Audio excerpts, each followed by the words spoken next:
Hari Om. So, understand that, yes, this is a continuation of 71 itself. Understand that calmness comes to the extent craving of what? The dash you are supposed to fill up. Every sentence is correct.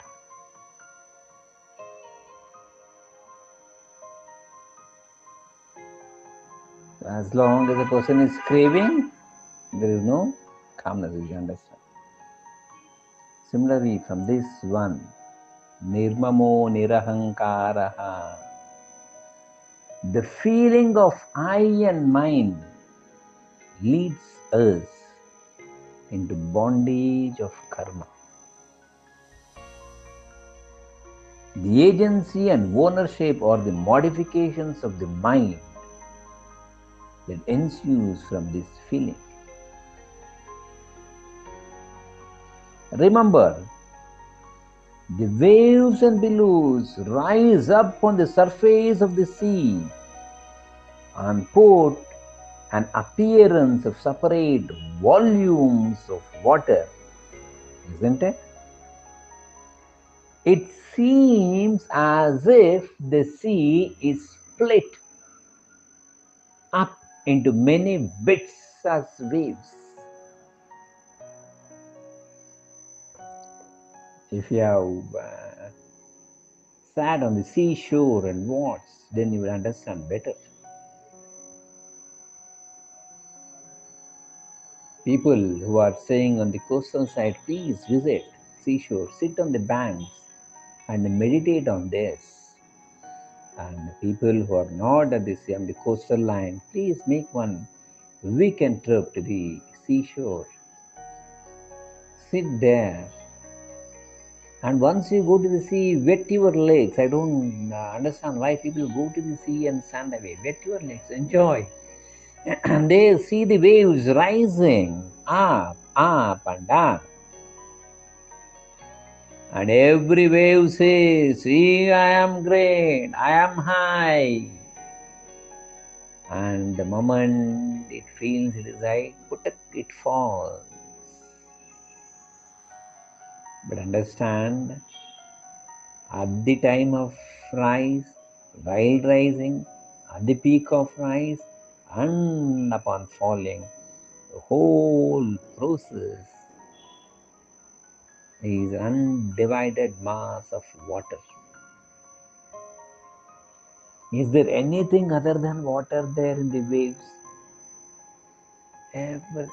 Once we understand that and apply it to ourselves,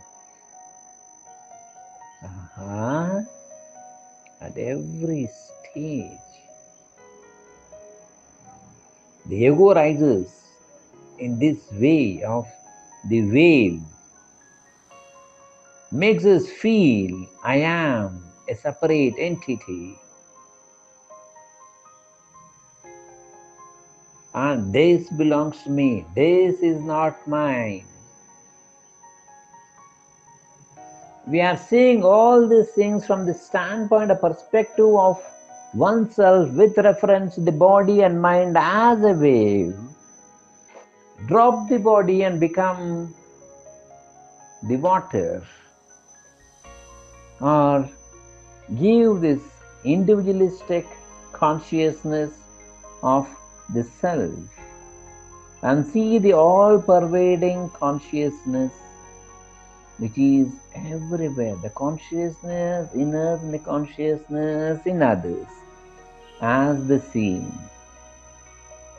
Then there is no rise, there is no fall, there is no jealous, there is no hatred, there is no like, there is no dislike, there is no good, there is no bad. There is nothing like right, there is nothing like wrong.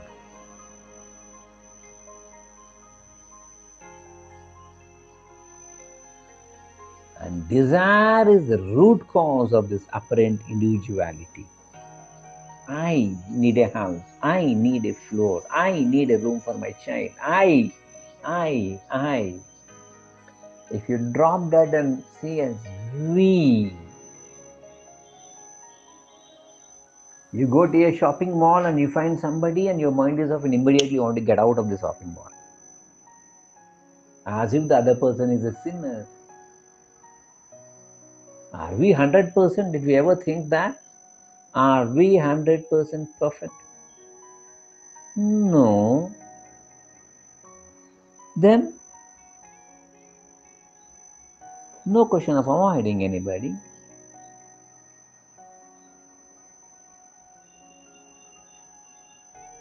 Oh, that remains is unmodified supreme consciousness. We have to bath in that, we have to shower in that, we have to get wet in that. Wet in what? The super consciousness. All the practices that we have of the ethical and the spiritual, it is directed to eliminate the ego.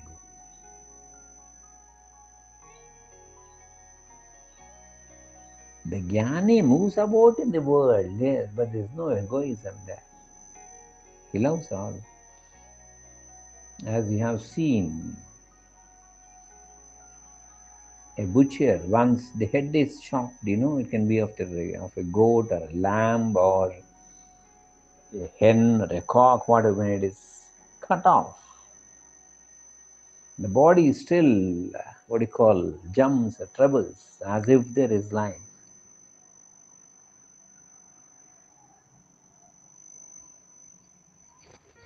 Similarly, in a jnani, a trace of the ego gets lingered just to carry on the bodily sustenance. But it has no power to bind the jnani against this worldliness. This we should clearly understand. There is no consciousness of that.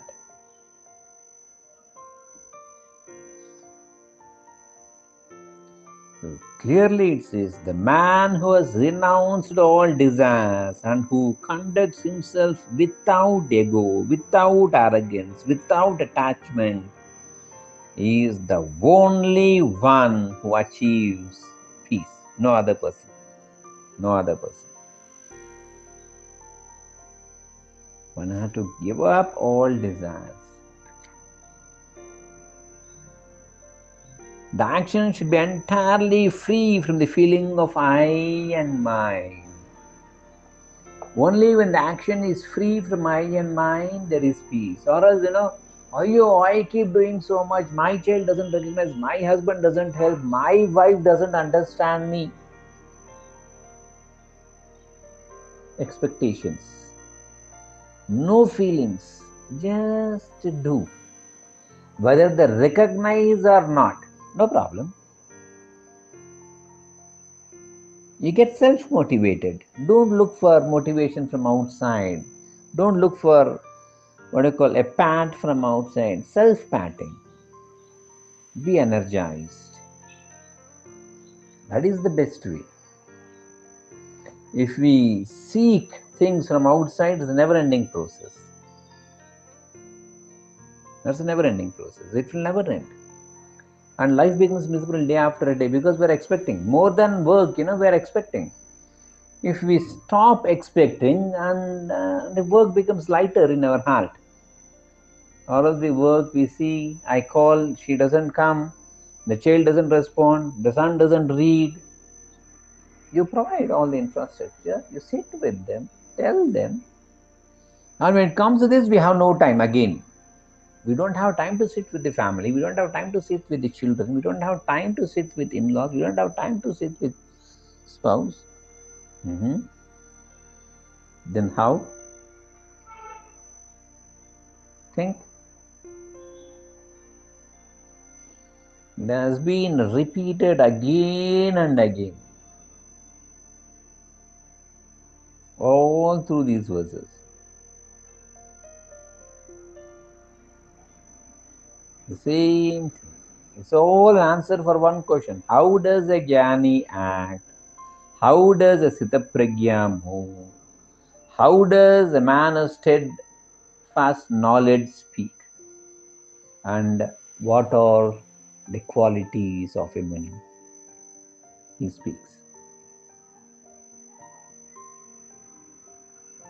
All desires should be given up.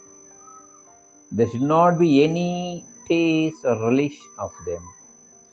The feeling of me and mine should be given up.